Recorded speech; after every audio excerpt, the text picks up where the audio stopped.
नमस्कार दोस्तों, मैं सुमित भाटिया, आपका अपना astrologer, Vastushastra expert and matrimonial consultant. आज मैं एक ऐसे विषय पर चर्चा करने जा रहा हूँ जो विषय मेरे आगे हफ्ते में एक बार तो उठ ही जाता। तो मैंने सोचा क्यों ना आज इस विषय पे एक वीडियो ही बना के अपने यूट्यूब चैनल पर डाल दी जाए कि एक ही बार में मेरे जितने भी सब्सक्राइबर हैं, मेरे दर्शक हैं, जो मेरे क्लाइंट्स हैं, उन सबको उनके सारे डाउट्स क्लियर हो जाएं। काफ़ी बार ऐसा होता है, मैं अपने क्लाइंट्स को रिकमेंड करता हूँ कि मंगलवार हो या शनिवार को या रोज हनुमान चालीसा का जप किया कीजिए, और इससे ये आपकी परेशानी दूर हो जाएगी या ये परेशानी दूर हो जाएगी।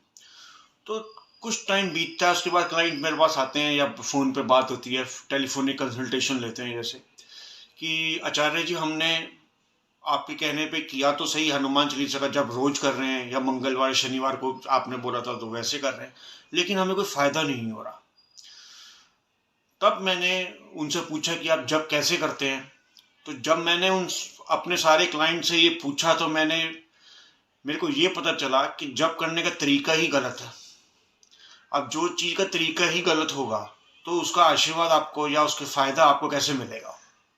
इसलिए आज मैं आपको ये वीडियो सिर्फ और सिर्फ हनुमान चालीसा का जप कैसे किया जाए इसके लिए बनाई गई है। हनुमान चालीसा का जप करते समय आपको ध्यान रखना है कि आपका जो चेहरा है वो नॉर्थ की तरफ या ईस्ट की तरफ हो। आप समझ पा रहे हैं? नॉर्थ की तरफ या ईस्ट की तरफ हो। दूसरी बात, हनुमान चालीसा का जप करते समय कभी भी आपको खड़े रह के जप नहीं करना।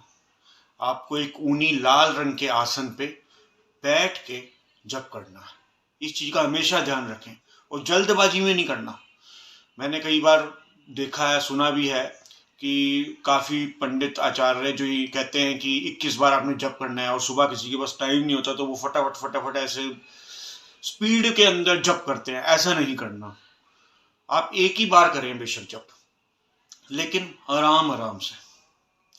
ऊनी स्थान, जो ऊनी एक मैट सा मिल जाता है मार्केट में, पूजा के लिए ही यूज होता है वो, उसमें बैठ के आपका मुंह नॉर्थ या ईस्ट की तरफ होना चाहिए। सबसे पहले बजरंगबली के समक्ष गुड़ चने का भोग लगाएं। अगर वो नहीं है तो आप बूंदी के लड्डू भी ले सकते हैं। उसका भोग लगा के आप उनके समक्ष रखें। सिंदूर वाला तिलक अपने माथे पे लगाएं। उसके बाद उस ऊनी स्थान पे बैठ जाएं, और ऊनी स्थान में बैठने के बाद आप हनुमान चालीसा का जप प्रारंभ करें। आराम से, बहुत स्पीड में नहीं करना। अब सबसे महत्वपूर्ण बात जो आपने शायद आज तक कभी किसी से ना सुनी हो, वो मैं आपको बताने जा रहा हूँ। जब भी आप हनुमान चालीसा का जप करते हैं तो जप करने के बाद जब सबसे आखिरी पंक्ति होती है, सबसे आखिरी पंक्ति जो हनुमान चालीसा के जप के अंदर है, उसमें वो आखिरी पंक्ति है, तुलसीदास सदा हरि देरा। यहाँ तुलसीदास, क्योंकि ये हनुमान चालीसा का जो जप है ये तुलसीदास द्वारा लिखा गया है, इसलिए उन्होंने अपना नाम लिखा है। उन्होंने यहाँ पे ये लिखा है कि तुलसीदास आपका भक्त है। तो यहाँ पे आपने तुलसीदास का नाम नहीं लेना, यहाँ पे आपने अपना नाम लेना। इस चीज का हमेशा ध्यान रखना है, और ये सारी चीजों को ध्यान रखते हुए अगर आप हनुमान चालीसा का जप करेंगे तो आपको 100% बजरंगबली की और भगवान श्री राम की कृपा प्राप्त होगी। मैं आशा करता हूँ आप सबको मेरे इस वीडियो से एक अच्छी जानकारी प्राप्त हुई होगी और आप इसका पूर्ण रूप से फायदा उठाएंगे। अगर आप भी मेरे से पर्सनल कंसल्टेशन लेना चाहते हैं या मिलना चाहते हैं या फ़ोन पे बात करना चाहते हैं तो नीचे दिए गए नंबर पर मेरे को कॉल कर सकते हैं और मेरे से संपर्क साध सकते हैं। धन्यवाद।